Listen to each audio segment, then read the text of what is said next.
the promise of unshakable love. Have you ever stood in the middle of a quiet moment and just felt something greater was on its way? Not because you earned it, not because you chased it, but because it was promised. That's what this message is about. A promise, not from a person who changes their mind, but from the one who's been with you from the beginning, even when you didn't know it.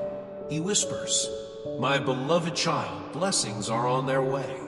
They'll arrive like gentle rain, quiet but life-changing." Now, maybe you're thinking, why me? Why would a divine creator who governs galaxies and holds the breath of the stars care to rain grace upon me with all my flaws, my history, my forgotten prayers? And here's the quiet truth. Because love, real love, doesn't measure worth. It gives completely, wildly, generously. The kind of love God speaks of here isn't the kind that waits for perfection. It's the kind that finds you where you are, in the living room, in the hospital, behind the wheel of your car, or in the middle of your midnight worries. It's love that says, "There is no greater plan than the one I've written for you. I've mapped out your path, not to burden you, but to bless you." That path may not always be smooth. You may have faced deserts, barren seasons where you questioned everything. But even deserts serve their purpose, because the same hands that form mountains can lead you out of your drought and bring you to spring. A refreshing, soul-restoring moment you never expected. And maybe that's the point. Maybe God doesn't always show up in the grand, loud miracles we wish for. Maybe He works through the humble moments, the quiet text from a friend, the child's laughter in the hallway, or the stranger who smiled at you in the store when your heart was heavy. While the world chases power and prestige, God chooses the small. He picks the underestimated, the not enough ones, the ones who quietly endure, because He sees something in you, a greatness that doesn't come from noise, but from depth. He says, "Open your eyes. Wonderful things are about to unfold. Seek my word, and you'll see the blessings already approaching." So here's a question for you. What if the blessing you've been waiting for is already at your doorstep, but just looks a little different than you expected? What if it's hidden in the apology you were too afraid to give? Or in the moment you forgave someone who never said sorry? What if it's in the faith to believe again? Not in yourself, but in a love so constant it outlasts failure, shame, and doubt? God isn't waiting for your perfection. He's waiting for your attention. He's already chosen you. Not someday, not after you fix yourself. Now, He's traced your life with a loving finger long before you even spoke your first word. So the next time you feel ordinary, the next time life feels too quiet or too heavy, remember this. You are part of a plan mightier than your pain. You are loved more deeply than you can imagine. And the blessings that are coming, they have your name written on them. Not because you chase them, but because you're His child. So take a breath, look up, and know the rain is coming, and it's full of grace. This is the beginning. You are seen, you are chosen, you are loved. Part 2, a divine assignment waiting for you. There's something incredibly powerful about knowing you were made on purpose for a purpose.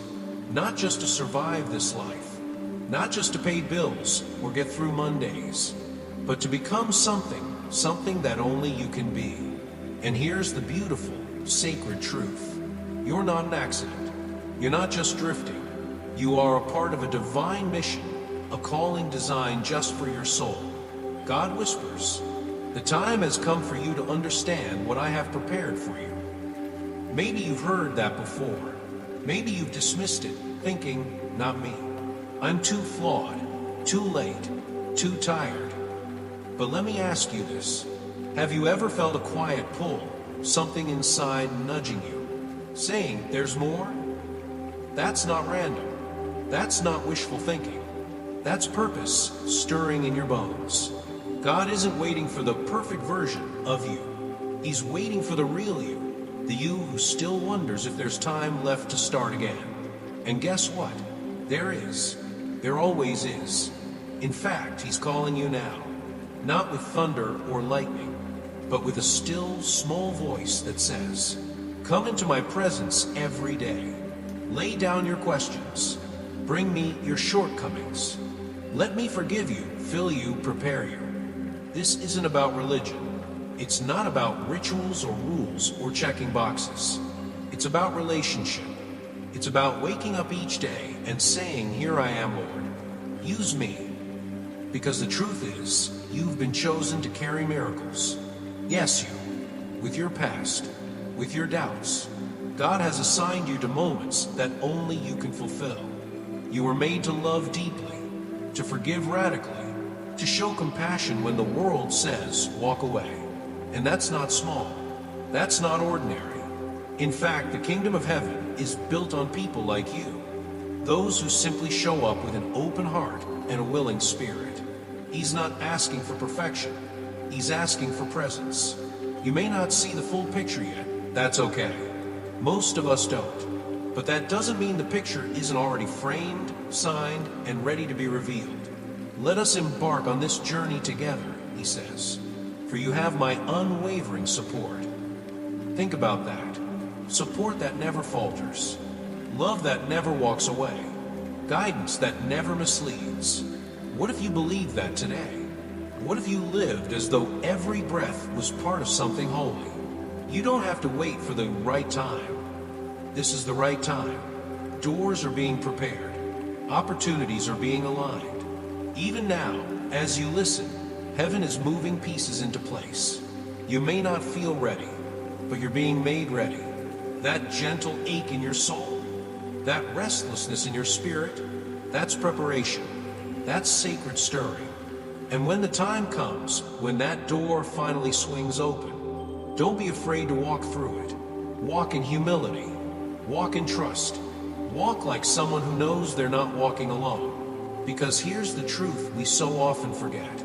You are never walking alone. You were made for this. You were born with purpose flowing in your veins. And heaven has waited patiently for you to rise and claim it. The miracles aren't just somewhere far away. They're waiting to unfold right here, right now, through you. So come, let go of who you think you have to be, and step into who you already are. Chosen, anointed, loved. Your divine assignment has already begun. You don't have to be ready. You just have to be willing.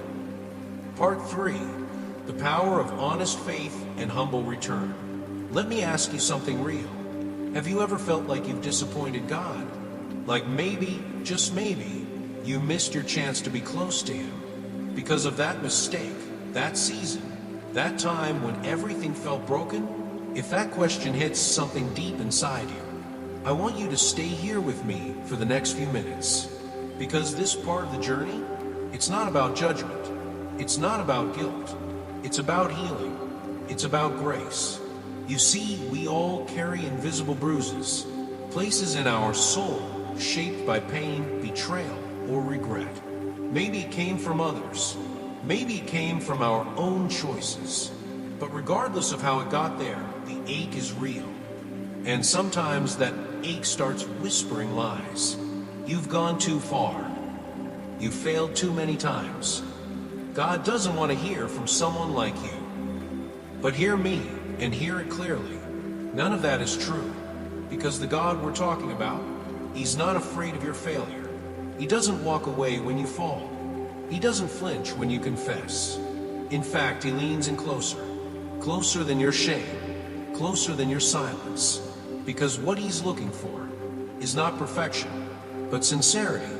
He says, "Come to me with a sincere heart, full of truth, even brokenness, and I will receive you." You don't have to dress up your words. You don't need to pray with fancy language. You just need to be real. Can I tell you something personal? There were times I sat on the edge of my bed, feeling like everything had crumbled. Dreams, relationships, even my sense of self. And I remember thinking, what do I even say to God now? I didn't have eloquent prayers. I didn't have big faith. All I had was a whisper. God, are you still there? And do you know what I felt? Peace. Not loud, not sudden, but deep, quiet peace. The kind that settles under your skin and reminds you, yes, I'm still here. That's how God works. He doesn't wait for you to be loud. He waits for you to be honest. You are different, he says. Your spirit radiates peace. Your heart is kind. Even when you stumble, you rise in faith. You see, the world might define you by your worst moments. It might point fingers. It might gossip, label, dismiss. But God sees something else. He sees your intentions when no one else does. He knows the battles you fought in silence.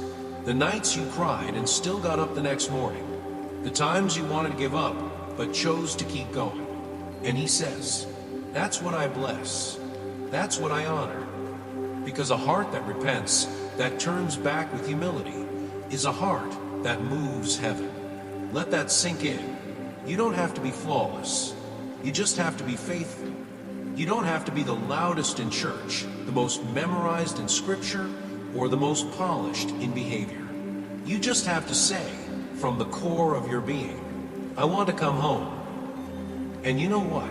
You're always welcome home. No matter what you've done. No matter how long you've been away. No matter how deep the wound, or how much you think you've messed it up. The door is open. The table is set. The Father is waiting, not with a lecture, but with a warm embrace. And if you've ever felt judged by people, by those who pretend to be holy, but only know how to point fingers, I want you to know, God is not like them. He doesn't compare you to others. He doesn't demand your perfection to love you. He doesn't keep a scoreboard of your sins. In fact, He's the one who sees behind the mask of self-righteousness. He knows who comes to Him with fake piety and who comes with quiet truth. So if you've been hurt by religious pride or spiritual arrogance, release it. It doesn't represent Him, because you, with your doubts, your battles, your honest heart, you reflect something holy. God says, never let mortals judge you. They don't have the right. That's powerful, isn't it? He's not just forgiving you, He's defending you. And when you live with that kind of clarity, that kind of confidence, you start to rise different. You start to believe again, not just that you're loved, but that your life matters. You begin to pray not from a place of fear, but from a place of friendship. You stop hiding and start healing. You stop running and start returning. And your return, your humble, honest, sometimes tear-filled return, it stirs heaven. So let me leave you with this. If you've been far, come back. If you've been silent, speak again. If you've doubted, dare to believe once more. Because even now, right this moment, God sees you, and He says, I cherish your sincerity. I have chosen you, and I will never reject you. So breathe deep, lift your head, and walk forward, with faith in your heart and grace at your back. Return doesn't mean weakness. It means courage. And heaven always welcomes the brave. Part 4, Faith, the key that transforms everything. What if I told you the one thing standing between your current struggle and your breakthrough isn't more effort?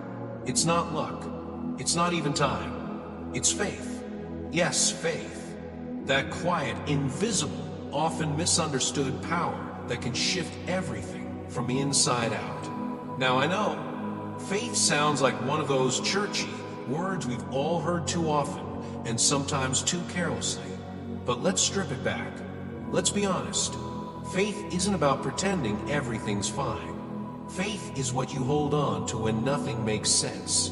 It's what you choose when the diagnosis is bad, when the bank account is empty, when the door doesn't open, and the phone call you prayed for never comes. Faith isn't loud. It's not always pretty, but it's real, and it's powerful. Faith is what kept her from falling apart when her husband walked away. Faith is what gave him strength to stand up again after being let go from the job he gave his heart to. Faith is what moves the hands of heaven, not because we're good, but because we believe. And this is exactly what God reminds us in this part of His message. Everything you need, healing, provision, wisdom, it's coming. But you must believe. Not just believe in a better life. Not just believe in fate or the universe, but believe in Him, in His promises, in His timing, in His heart. You see, God's blessings don't always arrive the way we picture them. Sometimes they come wrapped in difficulty. Sometimes they come disguised as silence. But that's where faith does its best work. Faith opens doors no key could ever turn. It heals wounds no doctor can see. It lifts burdens that logic says should still crush you. Because faith, when rooted in God, doesn't rely on circumstances. It walks through storms with steady steps. It stands firm when the world says give up. It looks at empty hands and still says, I know provision is on its way. That's not delusion. That's divine confidence.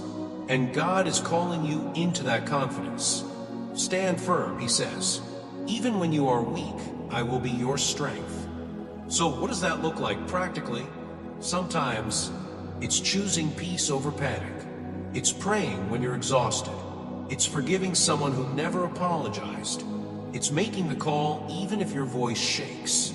It's getting out of bed when depression tells you to stay down. Faith is action in the face of fear.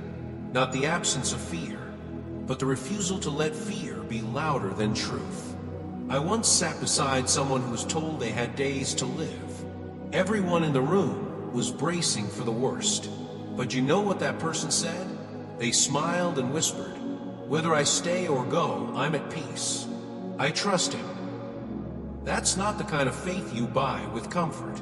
That's faith formed in fire. And yet it was gentle, confident, radiant, and it moved something in the room. It reminded me, faith isn't just for miracles. Faith is the miracle. It changes how you see everything, even the hard things. You and I were never meant to live trapped in fear or scarcity. We were created to live boldly, with open hands and open hearts. But here's the tension. You can't hold on to both faith and control at the same time. You've got to let go of the need to understand everything. Because trust and control can't sit in the same seat. God's not asking you to figure it all out. He's asking you to believe that He already has. You've been called to live a supernatural life, He says. To rise above what's natural, expected, or statistically likely. Do you realize how powerful that is? Your life is not confined by numbers, statistics, or other people's projections. You are made to soar, not crawl. To speak light, not absorb darkness. To carry hope, even when the world is heavy. Faith doesn't mean life will be easy, but it means you'll never walk it alone. When the world says, you can't. Faith says, but God can. When your mind screams, it's over. Faith whispers, watch what He'll do next. And when you stand at a closed door, faith doesn't walk away. It knocks again and again, trusting that God hears every single time. This is the life He's calling you into. Not just a life of survival, but of transformation. And that transformation begins inside with faith. You might feel small today, like a seed in dark ground. But don't forget, the miracle starts below the surface. In silence, in surrender. Faith is what allows roots to grow before the bloom. And your roots, they're getting deeper than you realize. So don't stop. Don't shrink. Don't silence your belief just because others don't understand it. They may not see what you're growing, but heaven does. And God says, your faith moves me. I will reward it. I will transform your life because of it. Faith doesn't make it easy. It makes it possible. And the possible is where your miracle begins. Part 5. Steadfast through trials, grateful through the storm. Have you ever looked back on the hardest seasons of your life and realized they didn't break you, they built you? It's strange, isn't it? How sometimes the very trials we prayed to avoid end up becoming the foundation of our strength. We don't always see it in the moment. Pain can cloud the lesson. Loss can muffle the promise. But time and faith reveal the truth. What was meant to destroy you actually refined you. That's the essence of this message from God. If you stay faithful through the trial, the reward will exceed the suffering. And this isn't just a poetic idea, it's a spiritual law. Faithfulness in the fire doesn't go unnoticed. It's where some of heaven's greatest blessings are born. Gratitude isn't just for when life is easy. It's a lifeline when life is hard, when things are falling apart, when the news isn't what you wanted, when you don't see a way forward. Gratitude becomes your anchor. Not the fake kind that says everything's fine, but the kind that whispers, even in this, I still believe. Gratitude doesn't mean denial. It means choosing to see light when it's easiest to sit in darkness. It means saying, God, I may not understand, but I still trust you. And here's the powerful part. God sees that. He honors it. He multiplies it. You see, when you choose to give, even when you're lacking, when you choose to love, even when your heart is still healing, when you choose to be generous, even when your hands feel empty, you mirror the heart of God. And He says, share from your abundance.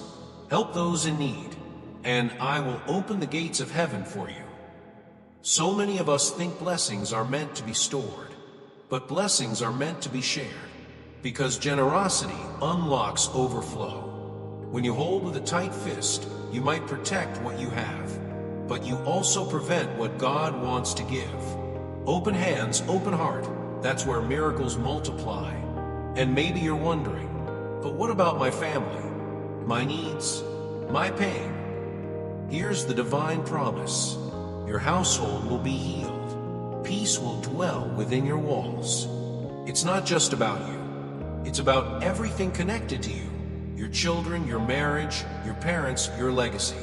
When you remain faithful, your faith becomes a covering, a spiritual protection that surrounds your home like a shield. Imagine that.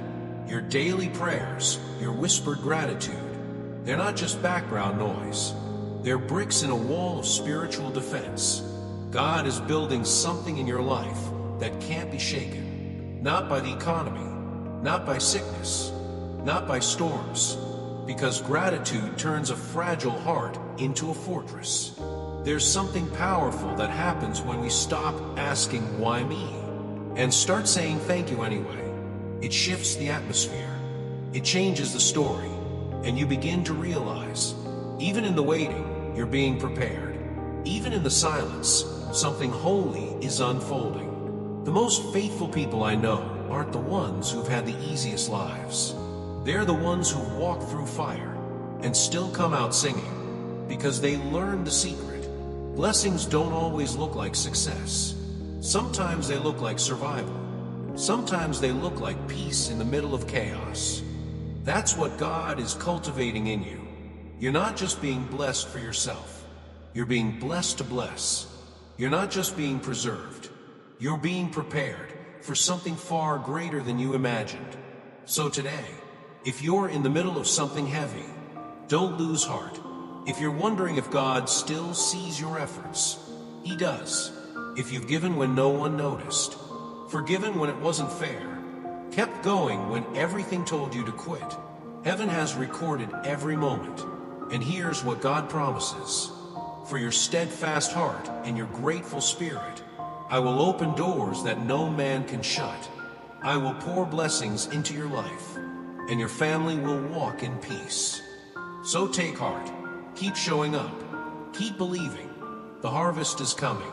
The reward is written. And gratitude is the key that unlocks it all. You survive the storm, not to stay small, but to carry more.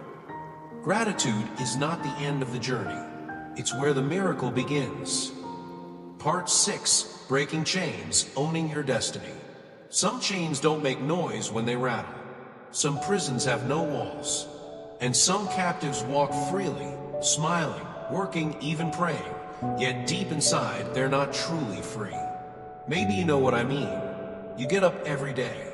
You do what's expected, but you still feel bound by guilt, by shame, by someone's opinion, or maybe just by who you used to be. But here's the good news. That's not who you are anymore. And more importantly, That's not who God sees when he looks at you. You are not defined by your past. You are not limited by your mistakes. You are not disqualified by your age, your wounds, or the voices that once told you you can't. Because in the kingdom of God, the only voice that matters says this: you are free, and you are mine. You may have carried pain for so long that it became part of your identity. You might even believe that suffering is just your portion, that peace was never written in your story. But I want to challenge that thought, gently but truthfully. What if the pain didn't come to define you, but to prepare you? What if the losses weren't meant to weaken you, but to deepen you? What if everything that broke you was actually making space for something far greater to be born? That's not just poetic thinking. That's spiritual reality. God says, the hardship you endured has shaped you for the blessing I'm bringing. And when God speaks of blessings, he doesn't mean comfort alone. He means purpose. He means strength. He means the kind of authority that comes not from power, but from perseverance. Look at history. Some of the most powerful voices came from people who were underestimated, who were written off, who were told, you're too broken, you're too late, you're too old. But heaven has a different timeline. God doesn't look at your expiration date. He looks at your endurance. Do not let your past disqualify your future, he says. I still have plans for you. And friend, he does. Maybe you've had to let go of someone.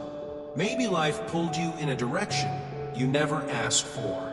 Maybe it feels like you're starting over again, and everyone else is moving on. But let me tell you something powerful. Starting over is sacred. It means something new can begin. It means you're not stuck. It means you still have say over your life. You're not at the mercy of circumstances. Your destiny is not held by other people. Not your critics, not your ex, not your boss, not your history, not even the version of yourself you used to be. Only one holds your destiny, and he says, I've placed my hand on your life. I have written your name into the story I am telling across eternity. But here's the truth. Freedom doesn't come from wishing. It comes from deciding. You have to decide to stop carrying what God already forgave. You have to decide that your worth is not up for negotiation. You have to decide that your life matters, not later. Now. And yes, it might mean walking away from certain things. Habits, environments, people who keep dragging your spirit into places you've already been freed from. But that's the cost of freedom. Not losing others, but finding yourself. God says, you are not meant to remain a prisoner in your own story. I want to rewrite your ending, but I need you to hand me the pen. Can you trust him with it? Because here's what he promises. If you do, he'll restore what was lost. He'll heal what was broken. He'll redeem even the years you thought were wasted. That's the kind of author he is. He doesn't erase your story. He redefines it. He turns your scars into sentences of hope, your tears into lines of strength, your weakness into a witness that says, look what grace can do. And maybe you're thinking, but what if I fall again? Let me tell you something God taught me, not through sermons, but through life. Freedom isn't about never falling. It's about knowing you'll always rise. The righteous fall 7 times, and they get up 8. So don't let fear of failure keep you from flying. Don't let your past losses rob you of future wins. Don't let disappointment be the voice that narrates your days. God is speaking louder. He's saying, this is your time. Rise, break the chains, own the life I gave you. And not just for you, but for everyone watching you rise. Because your freedom will set others free. Your courage will create space for someone else's healing. You were never meant to live shackled to what hurt you. You were never created to be ruled by fear, guilt, or small thinking. You are a child of God, and in him, your life is not limited, is unleashed. So today, break the silence, break the shame, break the curse that says you'll never be more than what's already been. Because heaven is on your side. And the chains, they're already coming undone. You are not who they said you were. You are who God says you are. Free, strong, chosen, called, and absolutely unstoppable. Part 7, Living Faithfully in a Distracting World / Let's be honest, living with faith in today's world isn't easy. There's noise coming at us from every direction. Opinions, temptations, pressure to perform, to keep up, to fit in. And in all that noise, it's easy to forget who we are, or worse, who we belong to. But somewhere in your soul, there's a voice whispering, stay true. Don't let the world define you. You were made for more. And you were. Because this life isn't just about chasing success, comfort, or applause. It's about staying faithful to the sacred mission written into your heart from the very beginning. You see, when God calls you, it's not for a moment, it's for a lifetime. So what does it really mean to live a faithful life? To walk in your purpose without losing yourself? First, it means letting go of imitation. Because the fastest way to kill your calling is to compare it with someone else's. God didn't call you to copy the world. He called you to transform it quietly, consistently, humbly. You don't need to chase platforms. You don't need to perform holiness for applause. And you certainly don't need to impress people who don't even know your story. Faithfulness isn't flashy. It's not always visible. Sometimes it's simply choosing not to quit. There's power in walking away from what doesn't align with your spirit. God's message is clear. Don't get tangled in false holiness or material seduction. Stay rooted. Stay real. Stay with me. It's tempting to chase what looks good, but what looks good isn't always from God. The world will celebrate image. God celebrates integrity. The world pushes ego. God honors humility. And in the long run, it's the quiet, faithful ones who change the world. Sometimes we think our mission needs to be big and loud, but heaven works through the unnoticed moments, the quiet sacrifices, the consistent love. Every time you forgive instead of retaliate, every time you choose honesty over convenience, every time you pray for someone who hurt you, that's living your mission. You don't need a stage to be faithful. You just need a heart that says, God, use me wherever I am. And maybe you're carrying wounds from people who mocked your faith, people who saw your belief as weakness, who belittled your calling because they couldn't see the vision God gave you. Here's the promise. Those who harmed you, who tried to break your spirit, will witness your restoration. Not because you'll prove them wrong, but because God will prove himself faithful. He will raise you up not to be vengeful, but to be visible. So they will know your life was marked by grace, not luck. By calling, not coincidence. You were never meant to blend in. You were called to shine, to be a lighthouse, not shouting, but standing, steady, present, unshakable.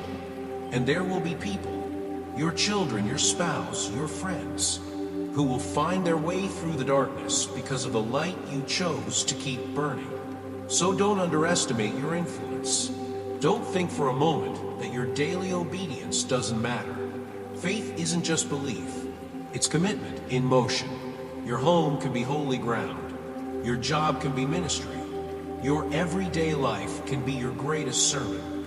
When you walk in faith, not just in public, but in private, you build something eternal. So if you're wondering if your efforts matter, if your consistency is seen, if your quiet faith is enough, the answer is yes. I see you, God says, and your faithfulness is opening doors even now. So here's the call. Live your faith even when it's inconvenient. Stay in your purpose even when it's not popular. Choose truth even when it costs you. Because in the end, it's not the loud who are remembered. It's the loyal, not the proud, but the pure in heart. And when you stay faithful, through the noise, the pressure, the storms, you don't just fulfill a mission, you become a message to the world, to your family, to your future self. A message that says, I didn't quit. I didn't bend. I followed God all the way home. Let the world chase noise. You were born to carry light. And heaven remembers every step of faith you take. Part 8. Embracing the future and receiving the blessing. There's a moment in life when you stop asking, will things ever change?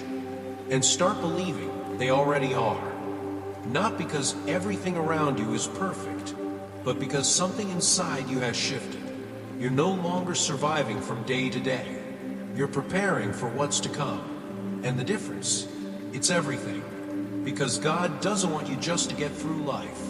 He wants you to walk in fullness, with clarity, with courage, with conviction. He says, your future isn't a mystery to me.